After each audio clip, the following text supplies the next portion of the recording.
Hello friends, मेरा नाम है नीरज और मैं आपको पढ़ाने वाला इंजीनियरिंग हाइड्रोलॉजी।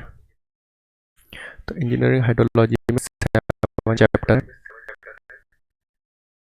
सबसे पहले इंट्रोडक्शन।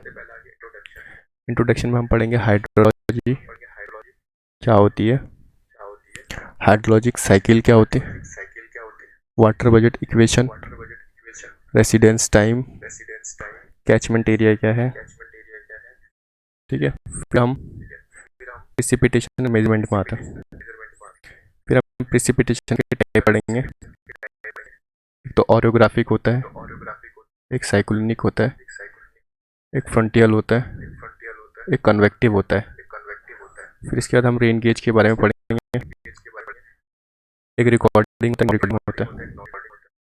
फिर हम पढ़ेंगे एस्टिमेशन ऑफ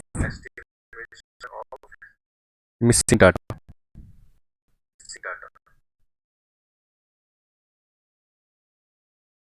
फिर इसके अंदर पढ़ेंगे हम अरिथमेटिक मेथड और नॉर्मल रेशियो मेथड। फिर आता है हमारे पास हाइड्रोग्राफ।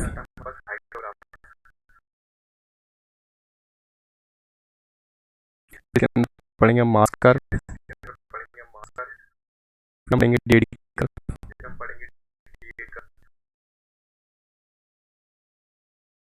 फिर आता है हमारे पास chapter number 3 abstraction from precipitation. इसके अंदर हम पढ़ेंगे Dalton law, Penman equation, evaporator,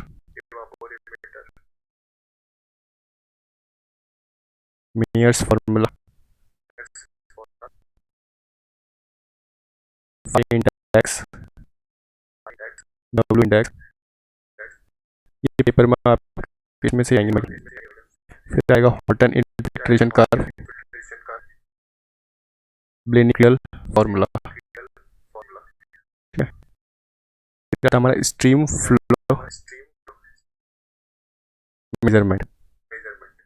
फिर इसमें मेजरमेंट टाइप पढ़ेंगे। एक ऑटोमेटिक और एक मैनुअल होगा। ऑटोमेटिक होंगे, एक फ्लो होगा और एक बबल गेज होगा। मैनुअल मैनुअल भी 2 टाइप के होंगे, एक स्टाफ गेज होगा, वायर गेज। फिर इसमें हम आगे पढ़े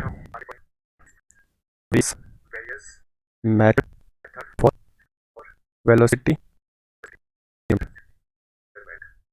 ठीक है। और इसमें मेजरमेंट ऑफ एक इनडायरेक्ट मेथड है। फिर आता है हमारे पास chapter number 5 run off and drought. इसके अंदर हम पढ़ेंगे क्लासिफिकेशन ऑफ रिवर, एक्यूक्लूड क्या होता है, एक्यूटार्ड क्या होता है, एक्यूफर क्या होता है, एक्यूफ्यूज क्या होता है। फिर इसके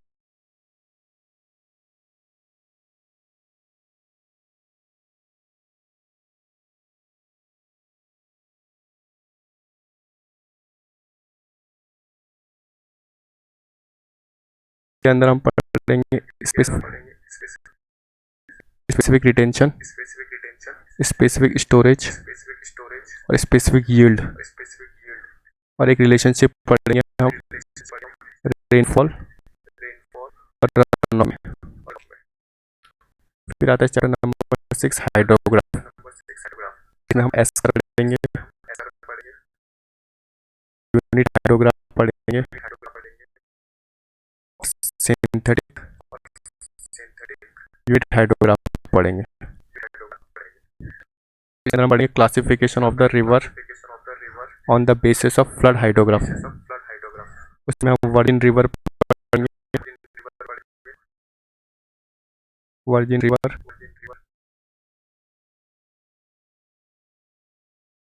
और दूसरा पढ़ेंगे फ्लैशी रिवर।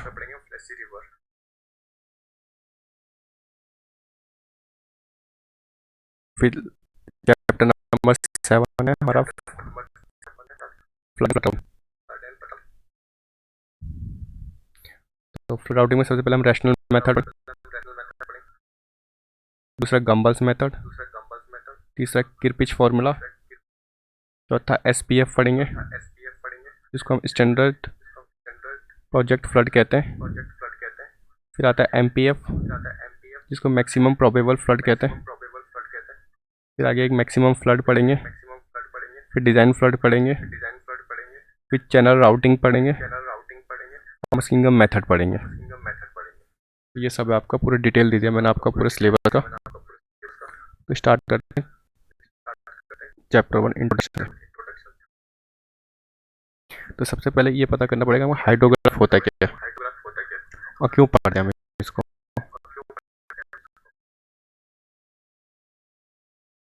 हाइड्रोग्राफ इसलिए पढ़ना जरूरी है क्योंकि कभी बनाएंगे, कभी ब्रिज बनाएंगे, कभी वियर बनाएंगे, तो हमको पता होना चाहिए कि वहाँ 100 साल पहले, कितने साल पहले वहाँ कैसी बारिश हुई, कितनी बारिश होती है, फ्लड आता है कि नहीं आता।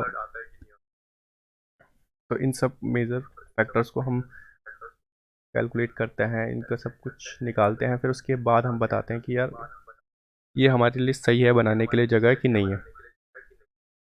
ठीक है, अब सबसे पहले लिखेंगे हम हाइड्रोलॉजी होता क्या है।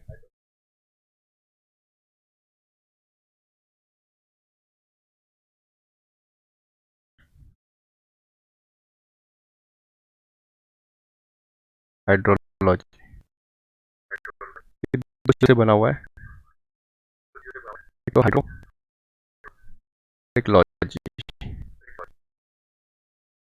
हाइड्रो मतलब वाटर, लॉजी मतलब साइंस। ठीक है, इसका डेफिनेशन है hydrology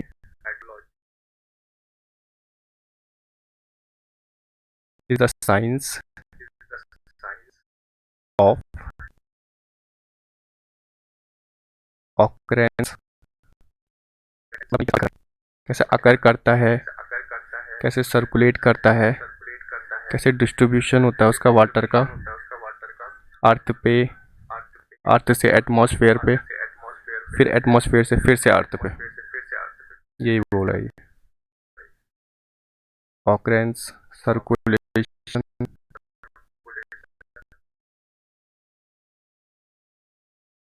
and distribution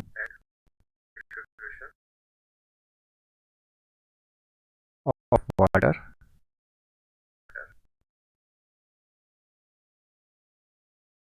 of the earth and it's atmosphere.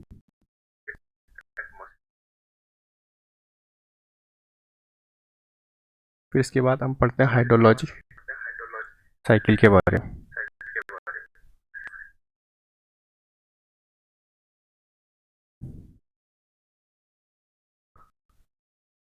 Hydrology cycle यही होती है जब जनरली वाटर अलग अलग फेज में एग्जिट करता है तो उसका कन्वर्जन होता है, फिर उसका ट्रांसफॉर्मेशन होता है, तो उसी को हम हाइड्रोलॉजिक साइकिल कहते हैं। ठीक है, फिर आप एक डायग्राम से समझ लेते हैं इसके बारे में थोड़ा अच्छे से। यहाँ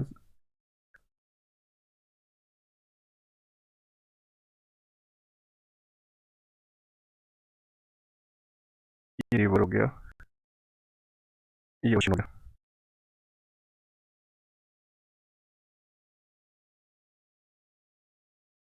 ये जो पूरी प्रोसेस चलती है इसको एनर्जी मिलती है सन से। सन क्या है, अल्टीमेट सोर्स ऑफ एनर्जी। तो जब यहाँ से हीट आई, यहाँ पे गर्म होगा, यहाँ पर बढ़ने लग जाएगी। ठीक है, तो जो ड्यू हीट रेडिएशन से यहाँ से पानी भाप के उड़ने लग जाएगा।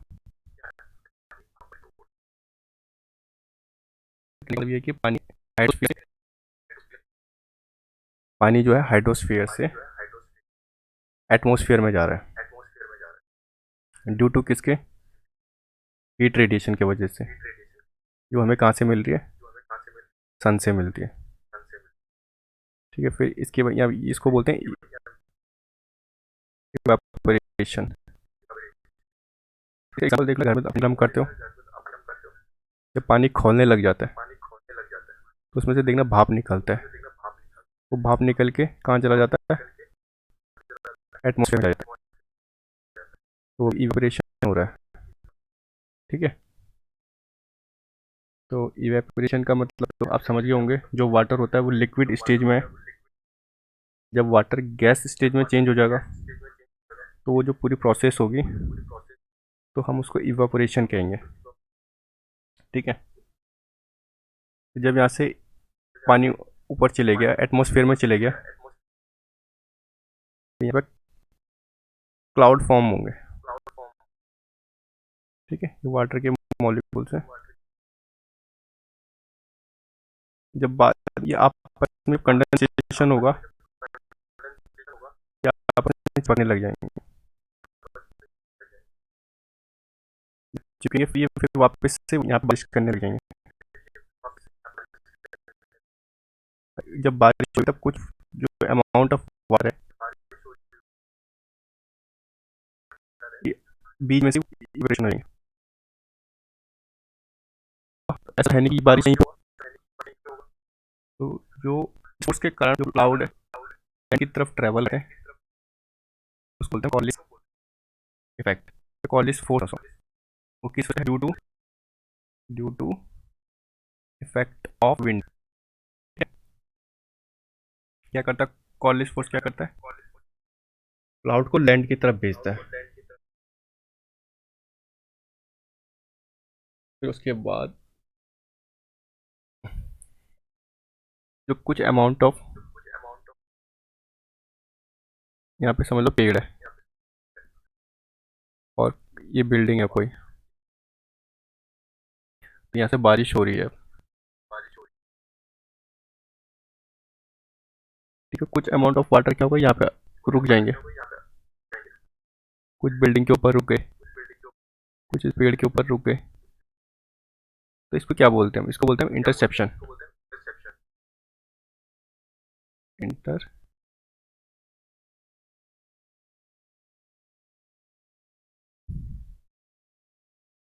इंटरसेप्शन।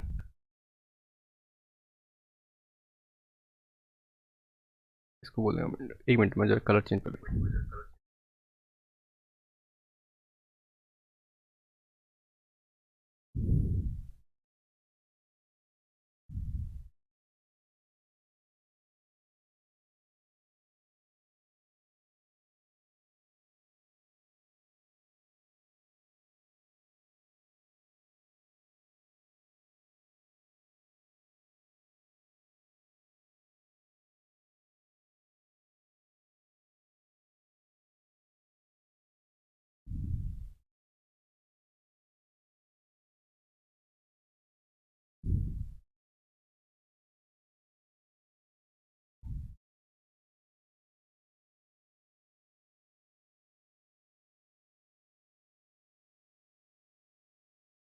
तो इसको इंटरसेप्शन कहते हैं। ये क्या होता है, यहाँ पे पानी शॉर्ट टर्म्स के लिए रेडिएंट होता है। ठीक है, फिर आता है हमारे पास इनफिल्ट्रेशन क्या होता है। अब एग्जांपल देख लो यार, जैसे गांव में कोई कच्ची सड़क है, इसके इनिशियल फेज में जो यहाँ पे बारिश हुई, तो इनिशियल फेज से जो वाटर हो सॉइल एब्जॉर्ब कर लेगा, इसी को हम इनफिल्ट्रेशन कहते हैं। इसमें क्या होता है कि जो पानी होता है वो अपने इनिशियल फेज में है, जो बारिश जमीन पे पड़ी पहले पहले उसको एब्जॉर्ब कर लेगा सॉइल। तो movement of water into the soil या absorption into the soil is called infiltration. ठीक है, फिर आता है हमारे पास ग्राउंड होता है। अब यहाँ पे इन्फिल्ट्रेट हो गया, पानी इन्फिल्ट्रेट हो गया। सॉइल कब तक पानी को एब्जॉर्ब करेगा? जब तक वो अपने फील्ड कैपेसिटी पे या सिचुएशन कैपेसिटी पे पूरा भरना जाएगा वहाँ तक। जब जो भर जाएगा अपने फील्ड तक, कैसे अपने फील्ड कैपेसिटी। हेलो तो यार माइक में प्रॉब्लम आ रही है भाई, गौर मत करना आप लोग। तो फील्ड कैपेसिटी पे चले गया या सिचुएशन कैपेसिटी तक, तो पानी होता है वो भर गया। फिर उसके बाद जो इन्फ्लेटेड वाटर होगा वो हमारा ग्राउंड वाटर टेबल है। और जो ये infiltrate water ground water table तक जा रहा है, इसको हम बोलते हैं पर्कोलेशन। ये बहुत डीप ले जाता है पानी, ठीक है। फिर उसके बाद आता है ट्रांसपिरेशन। ट्रांसपिरेशन होता है क्या है? ये वाटर है, सॉरी ये लैंड है,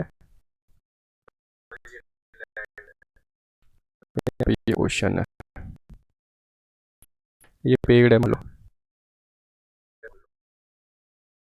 तो जो खाना बनाने के लिए जो इसकी जड़ है, ये पेड़ जो है अपनी जड़ों से पानी लेगा, पानी यहाँ से सीधा पत्तों पे रहेगा।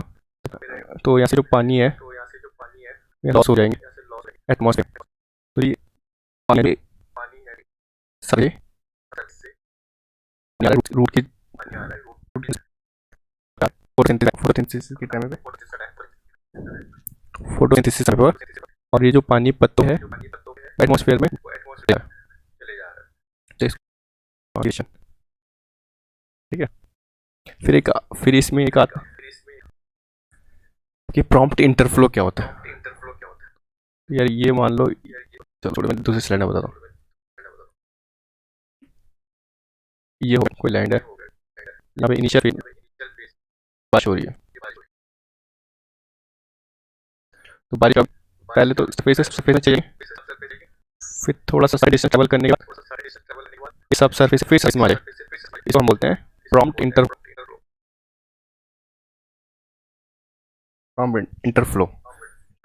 तो एक बार अच्छे से सुन लेना दोबारा से। बारिश हुई, लैंड पे आई, तो सरफेस से थोड़ा बहुत पानी अंदर चले जाएगा। फिर वो थोड़ा सर्टेन डिस्टेंस ट्रैवल करने के फिर से सब सरफेस से सरफेस में चले जाएगा। तो इस कंडीशन को हम बोलते हैं प्रॉम्प्ट इंटरफ्लो, ठीक है। फिर एक बेस फ्लो होता है। तो बेस फ्लो क्या हो गया? ये हो गया, ये ग्राउंड वाटर टेबल हो गया, ये हमारा बेस फ्लो हो गया। यहाँ पे पानी हमेशा बहता रहेगा, और कुछ दूरी ट्रैवल करने के बाद या तो ये ओशन में चले जाएगा या रिवर में चला जाएगा। तो इसी को हम बेस फ्लो कहते हैं। फिर आते हैं हमारा रन ऑफ। रन ऑफ क्या होता है? मानो बारिश हुई, ठीक है। अब यहाँ पे पानी यहाँ से इवेपोरेट भी हो गया, ठीक है। इन्फिल्ट्रेशन भी हो गया, यहाँ से पेड़ पौधों से ट्रांसपिरेशन भी हो गया, इंटरसेप्शन भी हो गया। यार देखो, ट्रांसपिरेशन और इंटरसेप्शन में वो मत करना, कंफ्यूज मत होना। इंटरसेप्शन जो होता है वो पानी को शॉर्ट टर्म के लिए रिटेन करता है। जब बारिश हुई, बिल्डिंग की छत में पानी रुक गया, पेड़ पौधों पे पानी रुक गया, थोड़ी देर बाद वो फिर से उड़ जाएगा। जो ट्रांसपिरेशन है, जो पेड़ होता है वो अपने जड़ों से पानी लेता है फोटोसिंथेसिस के टाइम पे, और पानी क्या होता है पत्तों पे आ जाता है, और पत्तों से फिर वो वहाँ से एटमॉस्फेयर में चले जाएगा। तो इस लॉस को हम क्या कहते हैं? ट्रांसपिरेशन कहते हैं।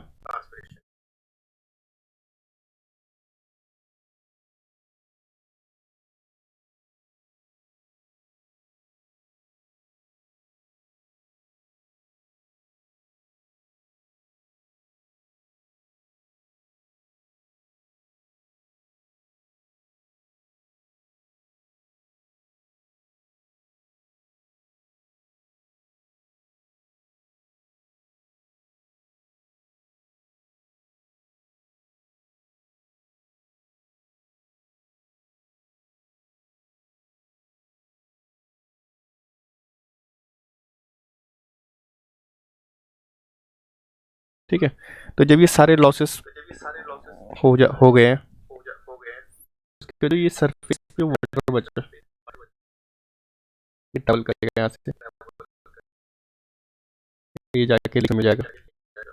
ठीक है, तो इसी को हम कहते हैं रन ऑफ, उसको हम रन ऑफ कहते हैं। ठीक है,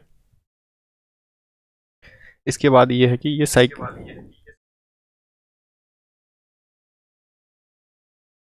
जो हाइड्रोलॉजिकल साइकिल है, रिपीट हुआ, ठीक है, यहाँ पे कंडक्शन फोर्स के कारण ये आया, यहाँ पे प्रेसिपिटेशन हुआ। ठीक है, फिर से ये इसके बाद इवेपोरेट हुआ, तो ये चलती रही, ये हमेशा कंटिन्यूसली चलती रहेगी।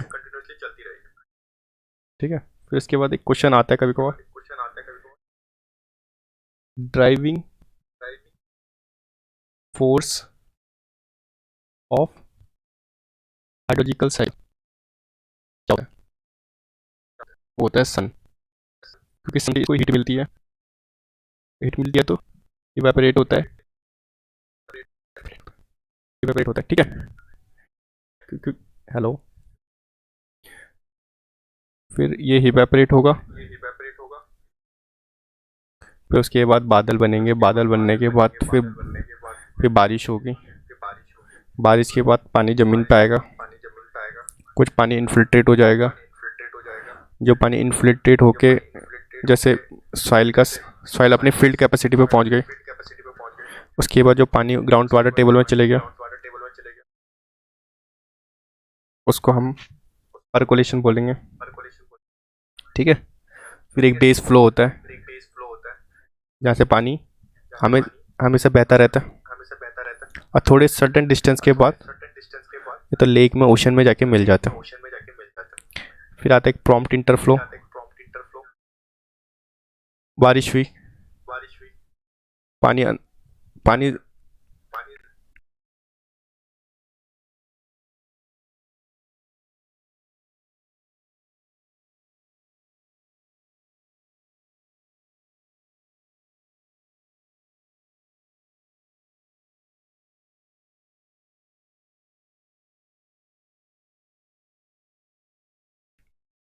सरफेस से सब सरफेस में गया, फिर सब सरफेस से सरफेस पे आ गया,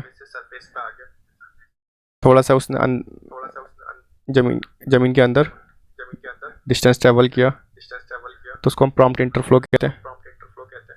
ठीक है, बाकी आपको सब पता है सन क्या होता है, अल्टीमेट सोर्स ऑफ एनर्जी।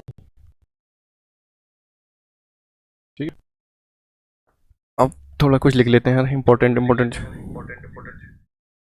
देखो, मेरे फर्स्ट टाइम है ऐसा पढ़ाने वाला, टीचिंग है का, तो यार मैं थोड़ा, तो बोलने में प्रॉब्लम हो रही है मुझे, तो यार थोड़ा यार आप लोग एडजस्ट करना, मैं आपको ये बहुत डीप पढ़ा दूंगा अच्छे से, क्योंकि मेरे मेजर जो जिन सब्जेक्ट में मैं अच्छा हूँ वो है सॉइल, सर्वे, आरसीसी, बीएमसी, एस्टिमेशन, हाईवे, ये सब मेरे मेन सब्जेक्ट हैं।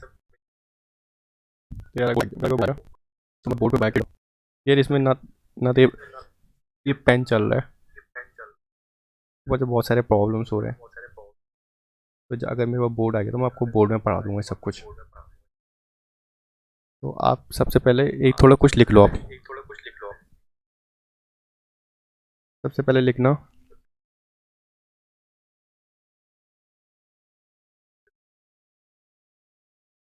नोट डाल के, average annual rainfall over whole year 119, 119, 120 भी आता है, दोनों वैल्यू। ठीक है, ये पता है। केमिकल सिंबल, क्वेश्चन एक बार आया हुआ एई के एग्जाम में, और आइस पर यूनाइट इज H2O, ठीक है, from ocean contributes 90% of the atmospheric moisture.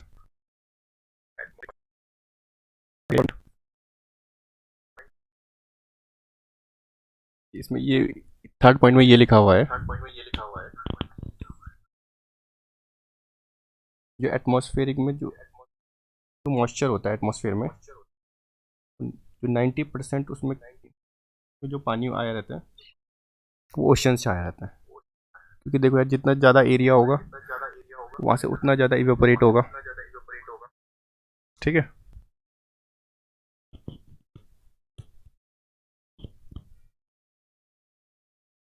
इसके बाद एक और पॉइंट है,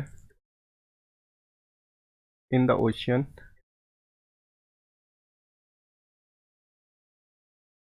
एक और पॉइंट लिख लेना आप, in the ocean about 9% more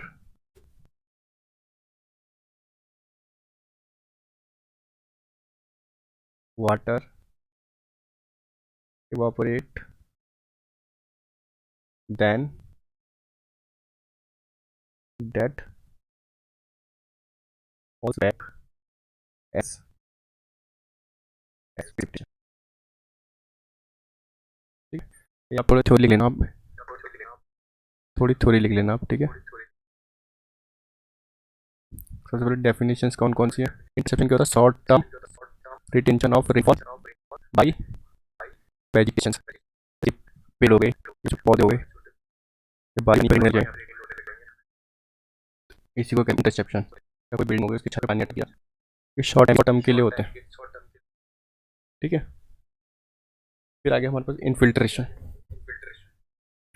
infiltration क्या होता है, ये होता है the movement of water of the surface. यहाँ पे बारिश हुई, चले गया सरफेस, इस प्रोसेस को कहते हैं इनफिल्ट्रेशन। आगे हमारे पास evaporation is the conversion of liquid to the surface. मैंने बताया आपको, तो सन की रेस पड़ेगी, यहाँ का पानी गर्म होने लग जाएगा, पानी लिक्विड से वेपर फॉर्म में चले जाएगा, एटमॉस्फेयर से एटमॉस्फेयर में चले जाएगा। Deposition of water on the earth surface in the form of rain, snow, hail, frost, etc. Rain हो गया जिस तरह जाएगी, मतलब अगर टेम्परेचर 0 डिग्री से नीचे हो गया तो स्नो के फॉर्म में आएगा प्रिसिपिटेशन। हेल, कभी कभी ओले पड़ते हुए देखा हमने, यही सब कुछ है प्रिसिपिटेशन में। फिर evaporation, it occurs during process, जब पेड़ पानी वाले में जोन है, ठीक है, यहाँ से सबसे पानी है, यहाँ से पानी ऊपर जाएगा, किलोमीटर ऑन खुले यहाँ जाएगा, पानी का जगह पत्ते ये से इवापोरेट हो जाएगा, ठीक है। the portion of the precipitation makes its way towards the river और ओशन। और यहाँ पे बारिश हुई और यहाँ से पानी लेक्स में जाके मिल गया, ओशन में जाके मिल गया, इसको हम रन ऑफ है। फ्रेंड यार, ये फर्स्ट डे था मेरा, तो यार थोड़ा मैं एक तो मैं तेज़ बोलता हूँ, बहुत ज़्यादा स्पीड में बोलता हूँ, तो मैं थोड़ा भी मैच नहीं कर पा रहा इसमें। थोड़ा अगर जैसे मेरी आदत लग गई इसमें अच्छे से, तो यार भाई मैं तुमको बहुत अच्छे से पढ़ा दूँ, ठीक है। थोड़ा सपोर्ट करना यार, चलो बाय।